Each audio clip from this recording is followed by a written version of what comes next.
Tarot, troisième œil, karma, paranormal, certaines subtilités du monde de la voyance et de la spiritualité peuvent nous échapper. Pour faire le point sur le sujet, je reçois la voyante médium Sonia Milliard. Bonjour, Madame Milliard. Enchantée. Donc, Madame Milliard, c'est quoi votre champ d'expertise? Je travaille dans le domaine du côté, justement, le tarot, les cartes, pour aider les gens à les guider dans la vie. Et quand est-ce que vous avez découvert cette aptitude-là pour le tarot, pour la médiumité? OK. Le tarot, les cartes, j'ai fait ça depuis l'âge de 8-9 ans, que je joue aux cartes, puis que je m'y suis développée au fur et à mesure, parce que j'avais des dons quand j'étais jeune, donc j'étais toujours attirée vers ça, tout simplement. Et est-ce que vous avez fait des formations pour développer ces aptitudes-là? Pas du tout. Ça vient naturellement, c'est là, ça s'installe, puis on avance, puis au fur et à mesure. C'est quoi le tarot?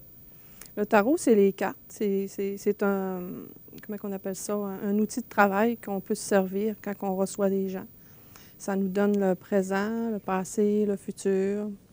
Les gens aiment bien ça, malgré qu'on peut les recevoir en vision, en ressenti, dans les consultations. Et justement, je pense que vous avez apporté des cartes. Je pense que vous faites vos propres cartes. Vous en avez aussi acheté d'autres. Est-ce que vous pouvez nous les montrer? Oui, en fait, ça m'est venu par guidance. Un de mes anges, un moment donné, m'avait dit, c'est le temps que tu fasses tes propres cartes. Donc, j'ai créé des images que je suis allée chercher sur Internet avec la guidance de mes anges, que j'ai fait mes cartes. C'est sûr qu'il va y en avoir d'autres à la prochaine, mon avancement. J'ai des projets de faire des livres, là. Ça, c'est des cartes que j'ai achetées, que je me sers dans mes guidances longue distance. J'en ai d'autres à la maison aussi, là. Je ne les ai pas toutes emmenées. Ça vient d'un lieu assez spécial, ces cartes-là? Oui, ceux-là, ils viennent vraiment de Salem, la ville de Salem, la ville des sorciers, des sorcières qui ont été brûlées. C'était atroce, mais oui, ça vient de Salem. Et à quoi peut ressembler une consultation avec vous? En fait, je me connecte toujours avant que les clients arrivent. Donc, je demande des visions, des ressentis. Je prends les messages des guides. Soit des fois, il y a des défunts qui viennent, des petits visiteurs qui veulent laisser des messages. Donc, j'écris le message. Puis, quand la personne arrive, donc là, je fais les cartes, les tarots, je fais les mains. Donc, c'est assez un gros ensemble. Ça, c'est du côté voyance. Je fais des soins aussi, là, mais qu'il y a de la voyance dedans aussi. Et d'après vous, pourquoi vous pensez que les gens viennent vous consulter? C'est plus pour les aider. En fait, il y en a plusieurs. C'est plusieurs domaines, là, mais il y en a qui viennent vraiment pour se donner un petit coup de pied. Dire, regarde, moi, j'ai besoin de guidance. Qu'est-ce qui s'en vient pour moi? Qu'est-ce que je devrais faire? Sinon, c'est juste pour s'amuser. C'est la curiosité, l'attirance de savoir le futur. Mais justement, juste avant d'être en onde, vous avez lu dans mes mains. Est-ce que vous pouvez me dire, là, je sais que vous avez remarqué, par exemple, un animal totem, Pouvez-vous m'en parler davantage? Oui, l'animal totem, c'est un guide en forme d'animaux qui sont là avec nous. Ça peut changer. Il y en a qui viennent à la naissance, il y en a qui viennent durant nos périodes de vie changeantes.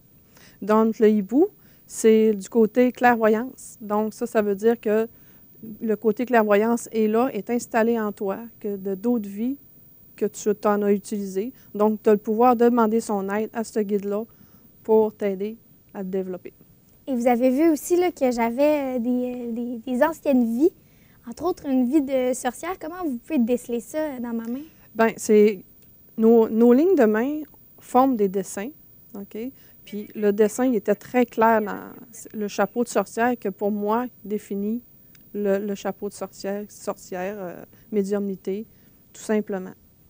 Vous avez dû vivre des expériences assez loufoques. C'est quoi l'expérience qui vous a le plus marqué? Bien, en fait, du côté des mains, j'ai déjà vu un pylône d'électricité qui était très présent dans les mains de la madame. Puis j'ai demandé, tu restes proche d'un tôle d'électricité? J'ai dit, il faut que tu partes de là. Puis elle m'avait dit, oui, je reste, il est direct à côté de ma maison. Mon Dieu. Puis le guide me disait, regarde, tu lui dis de s'en aller de là. Ça, c'était quand même assez marquant, là, du côté les mains, là, les dessins des mains. Qu'est-ce que vous pensez, vous, par exemple, du jeu Ouija? Le jeu, justement, je voulais justement en glisser un mot parce que j'ai beaucoup de jeunes, d'adolescentes qui viennent me demander s'ils peuvent le faire. Puis il y en a qui arrivent en catastrophe. Mon Dieu, on a joué au Ouija, puis on est pris avec des entités noires. Donc moi, je ne le conseille pas parce que ça fait ouvrir des portes. Puis c'est tout du côté sombre. C'est pas, il y en a qui veulent faire venir du monde qu'ils connaissent, des défunts proches, mais ce n'est pas eux autres qui vont venir. C'est vraiment des entités qui sont sombres, qui viennent de la terre ou des très négatifs. Puis ils sont pris avec ça. Puis si moindrement ils ne font pas le jeu comme du monde, bien ils sont pognés avec ça. Puis c'est vraiment triste, là, mais c'est ça. C'est difficile à faire partir parce qu'ils ont de la puissance très forte. Bien, merci beaucoup d'avoir été avec nous. Je m'entretenais avec la voyante médium Sonia Milliard. Mesdames, Messieurs, merci d'avoir été là. Au revoir.